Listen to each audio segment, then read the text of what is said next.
we talk about drugs and suicide and politics and stuff. So, it's unbelievable. Yeah, I've sat through enough locker rooms where I've heard my fair share of things, but that's another story for another time.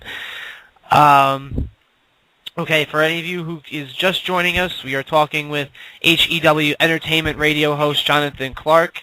You can Google up HEW Entertainment Radio, or Jonathan, what's your YouTube link again?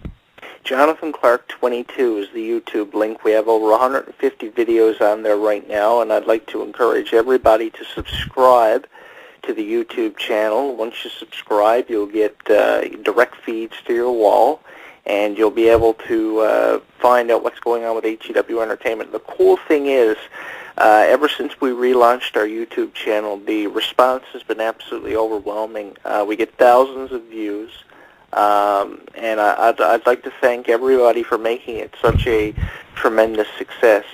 And ever since I was involved with that Miley Cyrus idiot, Josh Hawley, my weekly column has been exploding in popularity. It gets hundreds of views every week. The name of the weekly column that I read is called In This Corner with Jonathan Clarke, and it's a weekly column that talks about current issues in professional wrestling and entertainment and stuff, and it's awesome. It's amazing. All the archives are available on our website. Once you click on the column tab and the YouTube link, we just recently relaunched our YouTube channel. I thought it'd be great to relaunch it with some new content and stuff, and we talk about everything from, stuff like Lady Gaga or some movie like Scream 4 or something cool like that, and every once in a while we'll talk about wrestling and stuff. They're pretty cool videos with some entertaining topics, and you can leave us your opinion if you have any comments or opinions on them in our YouTube channel or in our radio form. It's great. The YouTube channel link is Jonathan Clarke 22. Subscribe to it, and you won't be disappointed, I can tell you, because I'm always coming up with new stuff to talk about and promote. And your interview is actually on there too, Dave. If you go to Jonathan Clarke 22, you can hear an interview with you, one of the many interviews you've done for us. So it's cool. Mm-hmm. Yeah, definitely. I'll be definitely checking that out after the show is over. But okay, now, we've talked about obviously current issues, your favorite, your least favorite interviews, and everything, this and that. Now, what got you started into doing interviews, and what keeps you ticking doing interviews? What keeps me ticking are all the pills I'm on. That's one thing. But I started doing interviews probably when I was about 11 years old. I didn't actually start doing interviews. I started doing this whole fantasy wrestling thing. I had my own fantasy character, and I kept writing these storylines about all these different wrestlers and posting it on my website. And that's really what I started doing. And once the fans started getting, interested in these storylines that I was writing and wondering what was going to happen next in this little fantasy company I had, which was called HEW Entertainment, I said, why would it be cool if I, branched out, and what if I started, posting news, posting gossip, posting weekly polls, pictures, videos, and then we went from fantasy into a news website where we posted daily news. And people started responding to that and talking about gossip and stuff. And then after that, okay, we posted the news. We have to add more content. So we started posting videos every week. I developed the concept where you could go on the website and you could download the latest installment of Raw. You could download the latest installment of ECW. You could download the latest installment of Friday Night SmackDown in Windows Media Player format through the software I had on my computer. So the cool thing was, if you didn't see Raw or SmackDown, you had this website you could go on and download it to your hard drive. You could put it on your iPod. You could put it on your iPhone, and you could see Raw. And it was so cool. And then after that, I said, okay, I'm going to start talking about weekly issues in this column that I'm going to write called In This Corner with Jonathan Clarke. And I picked an issue. I picked things like what was going on with the Raw brand and the SmackDown brand, and started writing this weekly column.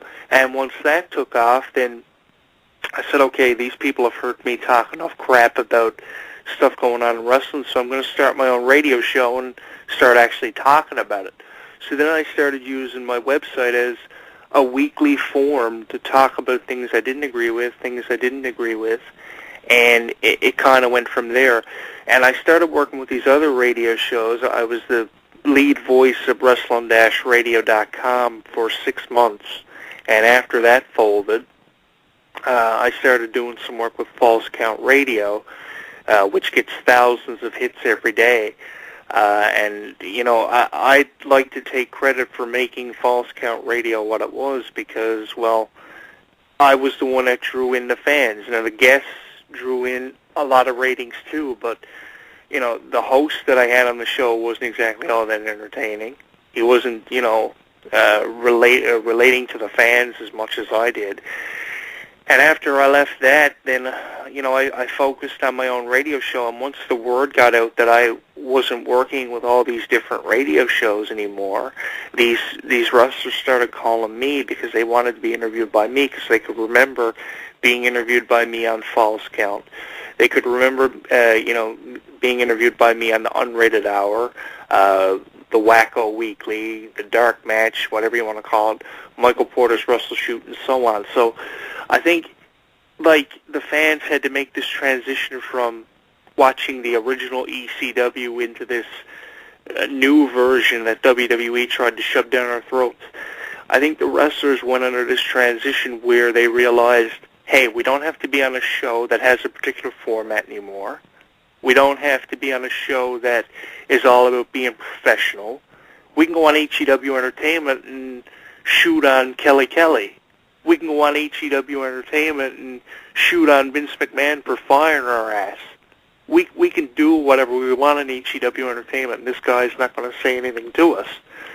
And if we don't want to, we can go on a show where they shove 20 questions down our throat before they put us on air. They tell us how to act. They tell us to do a particular shoot interview. Why am I going to do that when I can go on HEW Entertainment and have fun? And I think that's what made HEW Entertainment such a tremendous success. And if it wasn't for the wrestlers who called my show, who called me up 2 and 3 o'clock in the morning, as late as I used to get calls, I probably would have never amounted to anything. And if it wasn't for the fans who send me their opinions, one thing that I hardly ever say, and I rarely ever say, is that the fans are all I have. And that's true, and that's something that I hope eventually, long after I'm gone, they realize and they talk about, because the fans are really all I had. For 13 years of my life, all I really did was come up with more and innovative ways to entertain people. And I hope your listening audience, you know, enjoys what I've had to say, because to be honest with you, if I didn't entertain somebody, I'd go away from a show thinking of new ways to entertain someone. If I couldn't make you laugh or I couldn't make you smile, then I didn't accomplish what I wanted to do. But I have no regrets with HEW Entertainment. It wasn't my fault that somebody else, you know, wanted to go on my show over somebody else. Because one thing that a show does is a show will ask you the same 15, 20 questions over and over and over. It's like watching an episode of Hannah Montana. You know she's Miley Cyrus, so why would you watch all 100? To find out who Hannah Montana really is? You know what I'm saying, Dave? Like, yeah.